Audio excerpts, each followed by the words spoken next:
So I thought what I'd do today is make an updated Heave 2 video. When I first got the boat, I'd made a Heave 2 video, but I actually started the video after I'd already hove 2. So I thought I'd show the whole procedure today from the beginning. So essentially when you heave 2, you're going to end up with a back-winded jib and your helm, your tiller, pushed to leeward and your main slack. This sets up sort of a tug-of-war between the back-winded jib trying to bring you downwind and the tiller rudder trying to bring you upwind.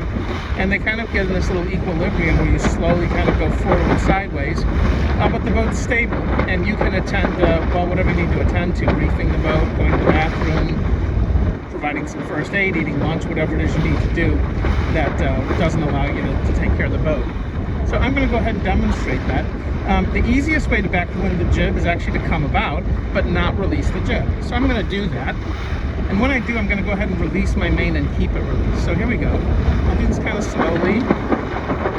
Okay. There goes the jib, back-winded. Now, as it backwinds, it takes the boat downwind. And what I want to do is I'm going to start putting my tiller slowly to leeward. I don't want to do it too quickly or I'll end up coming about again if I have too much way on.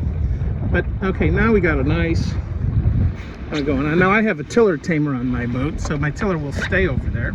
If you don't, you can wedge it over with something or tie it down. If you have a tiller extender like this, you can extend it, maybe push it against the cockpit and lock it in place. But you can see we're successfully hove 2 now.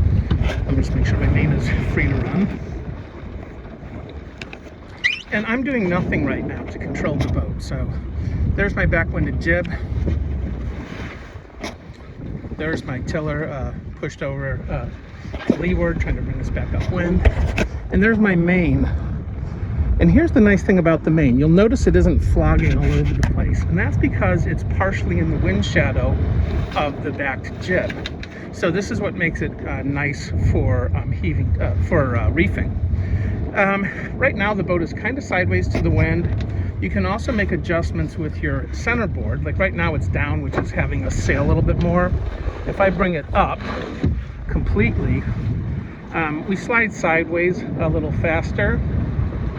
But if it's very wavy, the common wisdom is your boat won't trip on the centerboard and roll over. Fortunately, I'm not in very big waves. So I'm just going to put a little bit down.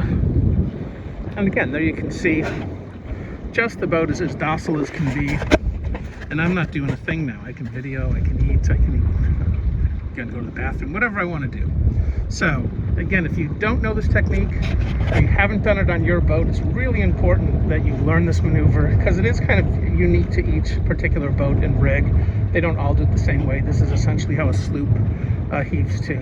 But not all sloops will behave in quite the same way, so you want to learn the idiosyncrasies of your craft. Anyway, make sure this is in your repertoire.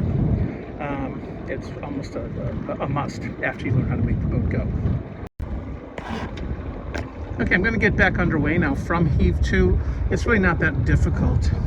All you really need to do is pull your tiller back to center. Make sure you have some centerboard down. Release your jib.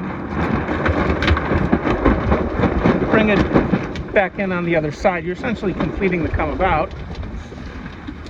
And then you can adjust your sails. And your centerboard and anything else. So you can see we're sailing again. Now I'll get myself a little more board. And I'm going to go ahead and shut down so I can trim up sails and head upwind.